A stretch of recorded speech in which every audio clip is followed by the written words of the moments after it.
Hello, everyone. Welcome to the Athletic School podcast. Today, our guest speaker is Sabrina Oostburg.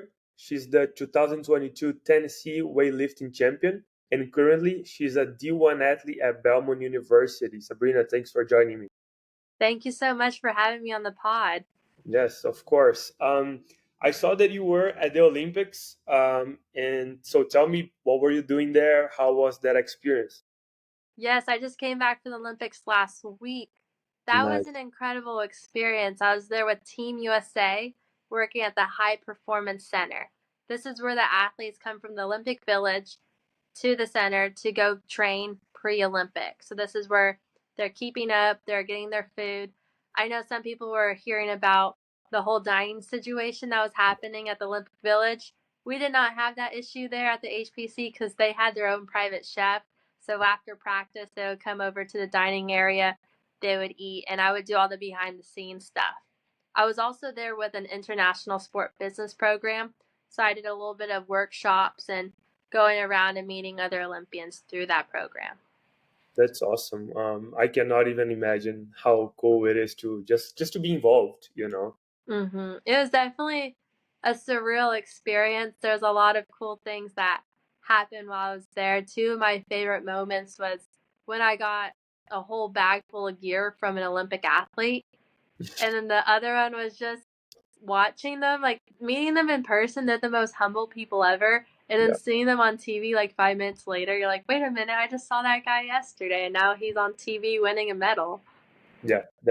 I cannot even imagine. I'm working for FC Cincinnati, and sometimes I get to work with the players, and then I see them on the TV like right after, and it's just like, I mean, and FCC is not even that big.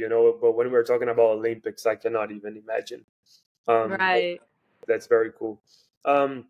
So I heard your story a little bit, and I want to share with people because I think you come from a different background, and a lot of people can relate to that.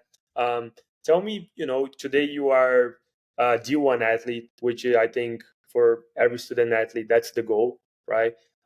Tell me about the path to become a D1 athlete. How everything started. How is it going? What's the goal for the future? Yeah, I would say my path is not a very common path Yeah. in the sense that I became a D1 athlete in 2 months. Hmm. And that's not very common for people. Yeah. And so to walk you through this, I'll tell you more like the longer form version. But to give you context, when I was in high school, so my freshman year of high school, I was really interested in CrossFit. Hmm. And so before I started doing CrossFit, I was really into field hockey. So I played field hockey for 3 years. COVID happened, and I was like, perfect. I'm going to ask my mom to let me do CrossFit. I begged her, I was like, Mom, like, can I do CrossFit? She's like, no. Okay, okay. I kept begging her, nagging on her, and eventually she was like, okay, you could go to CrossFit. So I started doing CrossFit. I fell in love with the sport. The second day, I started doing Olympic weightlifting as well because the moment that I did CrossFit, I realized that I'm not good at lifting weights. I had no experience in the gym whatsoever. I didn't know what a hang clean was. I didn't know the difference between a power clean and a full clean. I Hmm. thought they're all just cleans, and it was just a clean as something you use a broom with. But I started doing Olympic weightlifting on the side with my best friend, who just so happens to be a 3-time junior national medalist in Olympic weightlifting. So that was a really cool side thing. And so with those two sports, I was doing that my sophomore year of high school. So after COVID, my mom saw this video titled Top 10 Reasons Why I Moved to Chattanooga, Tennessee. She Hmm. liked all 10 reasons so much, we sold our house within a week, drove across the US, and now for the past 3 years, we've been living in Chattanooga, Tennessee. So that was a really cool, or at least a very interesting experience. Now I'm in Chattanooga, Tennessee. I know And no one. We just how moved you because of like it? the YouTube How video. you like Tennessee? Well, when we moved, it was cold. It was during the winter. And Okay. we lived in a hotel. I was actually homeless for 2 months because when we moved here, our house was supposed to be ready, but then it wasn't ready. And so they kept moving the deadline. So we were in an extended stay hotel for like 2, 3 months. And it was awful at first because I don't know anyone. I'm in a new state. school hadn't even started yet. It was still winter break. And so I'm just in this hotel, this little hotel with my family. I'm like, oh, I could only stand you guys for so much. And so then track season happened. I'm like, awesome. I'm going to join the track team. I'm going to make some new friends. The day one of practice, I go up to my coach. I tell him, hey, I'm going to be your best 1 miler you've ever had. And he laughs at me. I'm like, Coach, what are you laughing at? I have a background in long distance running. I used to be a 1 miler. And so I was like, okay, like this is what I'm going to do. And he was like, no, no, no. You be a really good thrower. I'm just really confused. I'm like, Coach, like, I don't know what you're talking about. I don't even know what throwing is. So we're going back and forth. And eventually he's like, you know what? Go on a 3 mile run with the cross country team. So I'm like, okay, Coach, that's what we're talking about. I go on this 3 mile run and I am extremely humbled. I'm huffing and puffing. And by the end of the run, I was so beat up from running that I officially retired from long distance running. I'm a junior in high school. I'm like, I am no longer doing running as my sport. Hmm. And that was it for me. Day 2 of practice. I am now a thrower. Okay, Coach fair got enough. through to me. Yes, coach got through to me. And so I was like, cool. And I was really blessed and fortunate to have a really good throws coach who knew what he was doing. He knew how to coach me really well, which is very important. And with my background across the Olympic weightlifting, I was just a lot stronger than other high school girls. So that just gave me an advantage right there. And so while I was still doing track in high school, I was actually a quadruple sport athlete. So I was doing track, but at the same time, I was still continuing with my CrossFit Olympic weightlifting pursuits, as well as doing Spartan racing on the side.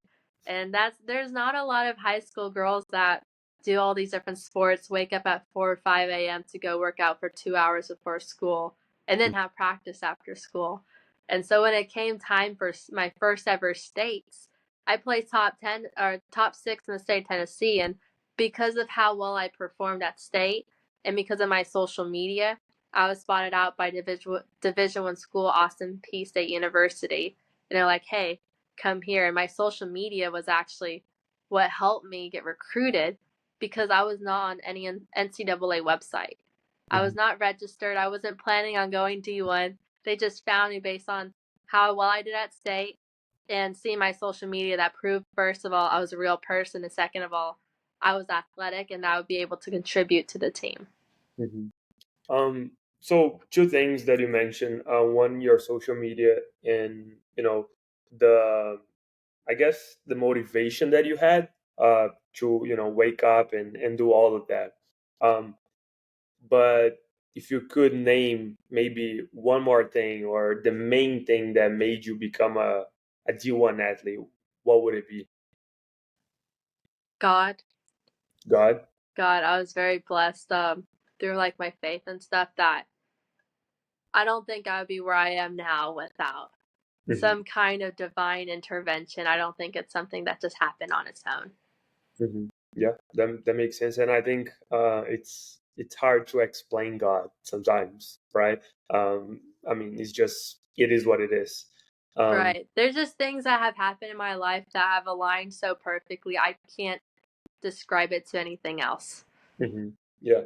And do you think discipline played a role in your life as well to get where you are right now? For sure, I would say I'm a very disciplined person.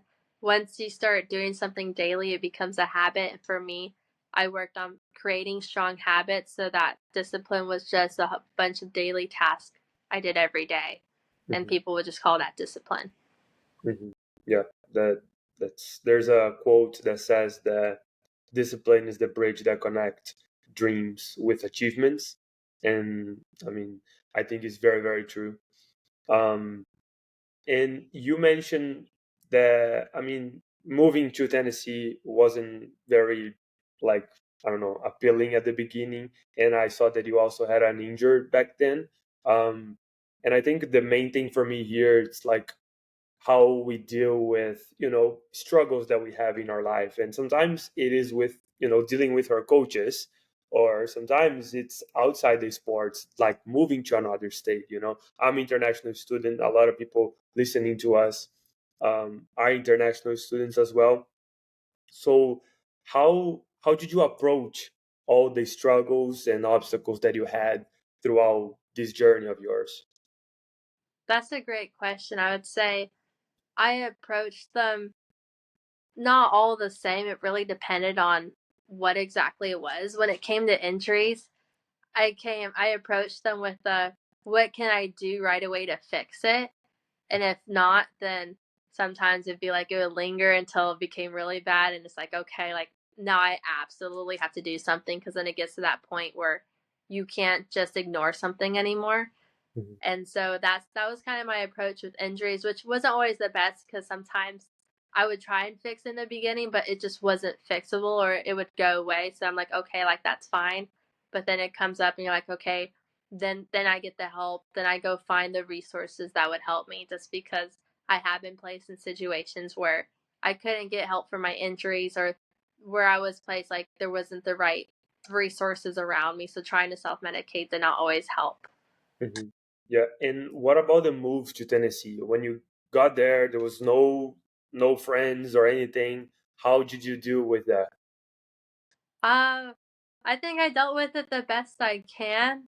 I think what really got me through was just the hope that eventually I would have friends. Hmm. And so it was definitely when I think of being in Tennessee for the first time, it was a dark place because when you spend a lot of time alone, especially in the winter when there's no sun, the only other place other than my little hotel with my family was my car. And so I would actually spend a lot of time in my car just sitting there because I didn't know anywhere. I didn't have much gas to go anywhere. So I just sleep in my car, talk to myself in my car. I kind of went a little crazy, Hmm. but what got me through it was just the fact that knowing like it's not going to be like that forever. Mhm. Um, and I also would like to touch base with the social media aspect that you mentioned. How important it was for you to get, to the D1 level.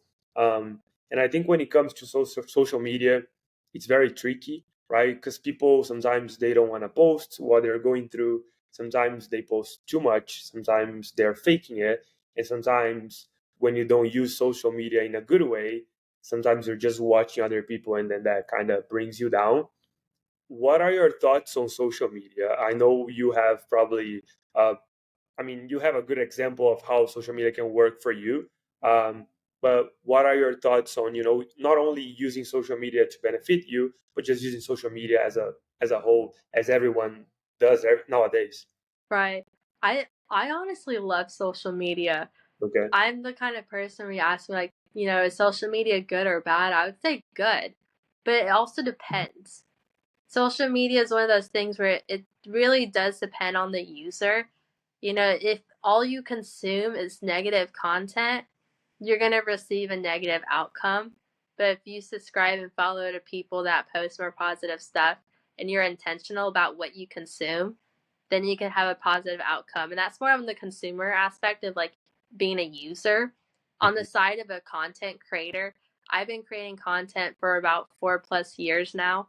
And I've just had a lot of opportunities through social media just because of the fact that we're coming into an era where social media could be a full time job for you, Mhm. especially with the college athlete space and the fact that like now NIL is a big thing and you can make money in college. And for me, it's opened up a lot of doors that I did not know were possible. And so being, a female student athlete who's a thrower making money, like that's just unheard of, especially because I don't play a sport like football or basketball where it's like a high revenue generating sport, but still knowing the fact that I have that same opportunity, it's really cool. And I know you started because you wanted to inspire other girls.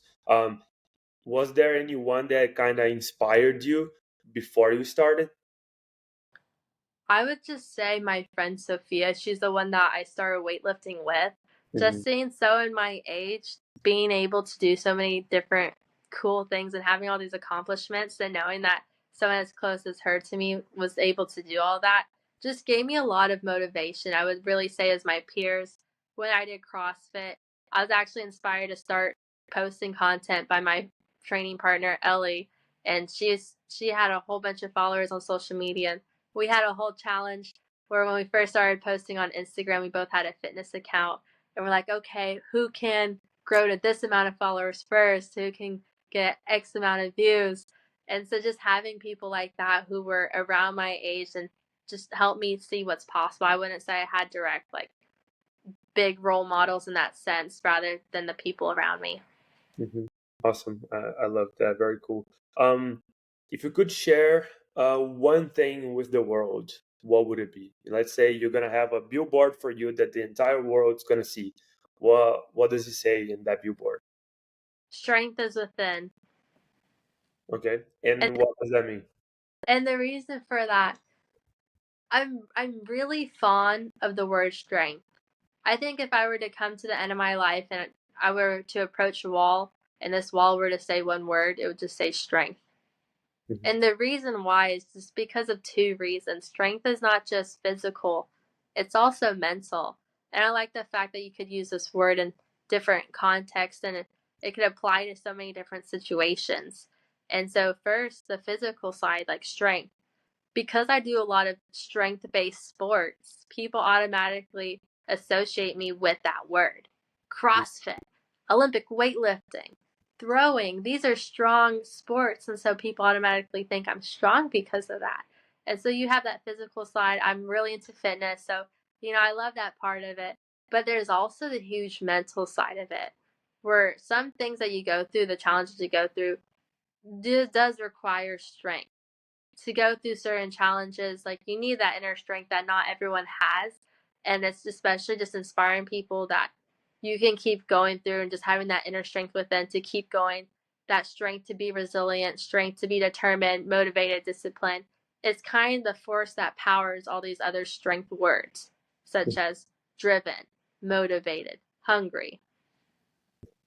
How did you find your inner strength? I think I'm still finding it. Okay. It's one of those things where you continue to grow and you have different motivators, especially in different areas of your life. I think in this area of my life, that inner strength just comes from having like an inner sense of peace with where I am. I have a really good support system, I have a really good family and resources. So in the sense that I have that support, therefore I have strength within. Hmm. Awesome. That makes sense. Love that. Sabrina, thank you so much for taking the time to share a little bit of your story with us. I'm sure a lot of people are going to be inspired. Um, where can people find you on social media? Yeah, you guys could find me on Instagram at Sabrina10_fit. Just go there. You want to find any of my other socials, it's in the link in my bio. Okay, awesome. Well, thanks so much for joining me. It was a pleasure. Awesome. Thank you so much for having me.